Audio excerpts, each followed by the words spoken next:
நிகிதா வணக்கம். நிச்சயமாக திருநெல்வேலி மாவட்டம் வீரவநல்லூர் பகுதியில் 2ஆம் தேதி நடைபெற்ற இரட்டை கொலை வழக்கில் மேலும் ஒருவர் தற்போது கைது செய்யப்பட்டிருக்கிறார்.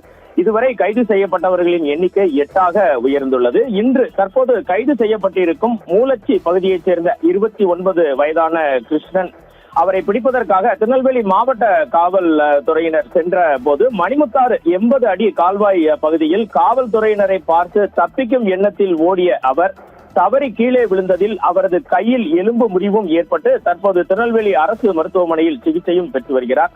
இதன் மூலம் இந்த வழக்கில் இதுவரை மொத்தமாக 8 பேர் கைது செய்யப்பட்டிருப்பதாக திருநெல்வேலி மாவட்ட காவல்துறை கண்காணிப்பாளர் SP விஸ்வேஷ் பாலசுப்ரமணியம் சாஸ்திரி தெரிவித்தார். சேரன் மகாதேவி திருநெல்வேலி மாவட்டம் வீரவநல்லூர் அருகே உள்ள மூலச்சி கிராமத்தை சேர்ந்த 40 வயதான காளிமுத்து, இவர் கடந்த 2ஆம் தேதி மாலையில் தனது மகன்கள் 15 வயதான சின்னதுரை, 5 வயதான ஜெயராஜ் ஆகியோருடன் ஒரு மோட்டார் சைக்கிளில் ரெட்டியார்புரத்தில் இருந்து மூலச்சிக்கு சென்று கொண்டிருந்தார். மாதுடையார் குளம் பகுதியில் சென்றபோது மோட்டார் சைக்கிள்கள் மற்றும் காரில் மர்ம கும்பல் பின்தொடர்ந்தனர்.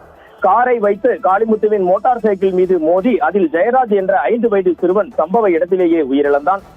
காளிமுத்து, சின்னத்துரை ஆகியோர் படுகாயமடைந்தனர். இந்த கும்பல் காளிமுத்துவின் தலையை துண்டித்து கொடூரமாக கொலை செய்தது.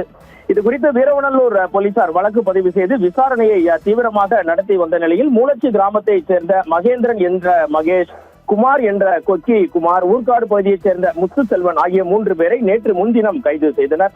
இந்த நிலையில் மூலச்சி கிராமத்தை சேர்ந்த மணிகண்டன், ராஜதுரை, முத்துப்பட்டன் என்ற பட்டுராஜா மற்றும் மகாலிங்கம் ஆகிய 4 பேரை போலீசார் நேற்று ஞாயிற்றுக்கிழமை கைது செய்தனர். மேலும் இதில் தொடர்புடைய பலரை தேடி வந்த நிலையில் இன்று காலையில் கிருஷ்ணன் என்பவரும் கைது செய்யப்பட்டிருக்கிறார். தற்போது அவர் தப்பிச் செல்லும் போது ஏற்பட்ட காயத்தினால் கையில் எலும்பு முறிவு ஏற்பட்டு திருநெல்வேலி மருத்துவமனையில் சிகிச்சையும் பெற்று வருகிறார். மீதம் இருக்கும் அனைவரும் விரைவில் கைது செய்யப்படுவார்கள் என SP விஸ்வேஷ் பாலசுப்ரமணியம் சாஸ்திரி தெரிவிக்கிறார். ஒரே சமூகத்தை சேர்ந்தவர்களாக இருந்தாலும் குடும்பங்களுக்கிடையே ஏற்படும் இது போன்ற பகை உணர்வும் அதனால் ஏற்படும் சட்டம் ஒழுங்கை பாதிக்கும் நபர்கள் மீது கடுமையான நடவடிக்கைகள் மேற்கொள்ளப்பட்டு வருவதாக SP தெரிவித்தார். சம்பவம் நடைபெற்ற 4 நாட்கள் ஆகியிருக்கும் நிலையில் இதுவரை 8 பேர் கைது செய்யப்பட்டிருப்பது குறிப்பிடத்தக்கது. நிகிதா.